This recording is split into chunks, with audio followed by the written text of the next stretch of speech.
हमारा बबुआ छोटू राजा के घर के मजदूर बानी भैया वहाँ के तरफ से पुरस्कार आइलो, अभिनंदन बंदन बा। भगवान रुआ के दिन दोगुना चौगुना बढ़ावत रही, ऐसी सद्बुद्धि बना रहो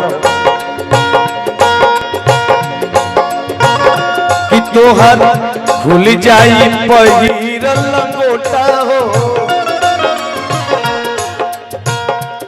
तोहर खुल जाई पहिरल लंगोटा हो। अतने सर चौगुन में तनी घिघनड़ बजावत है रजनी भैया कि तोहर खुल जाई पहिरल लंगोटा हो, अरे खोता छोड़ के जाए के पड़ी, तोहर खुल जाई पहिरल लंगोटा हो, खोता छोड़ के जाए के पड़ी। क्या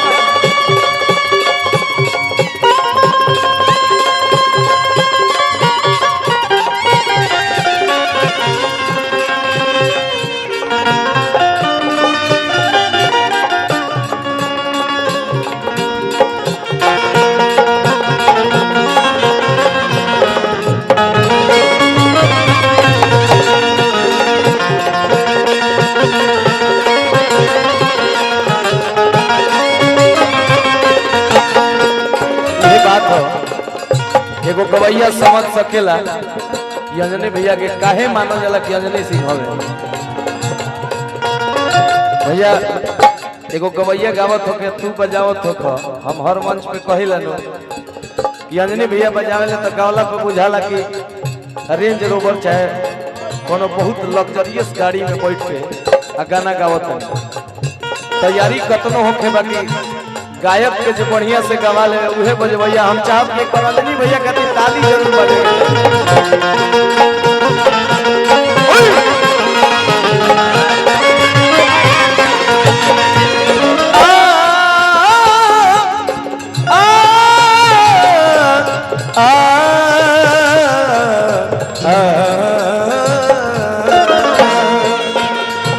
काहे माया में भुलाइल बड़ा तोता हो, खोता छोड़ के जाए के परी। काहे माया में भुलाइल बड़ा तोता हो, खोता छोड़ के जाए के परी। काहे माया में भुलाइल बड़ा तोता हो, खोता छोड़ के जाए के परी।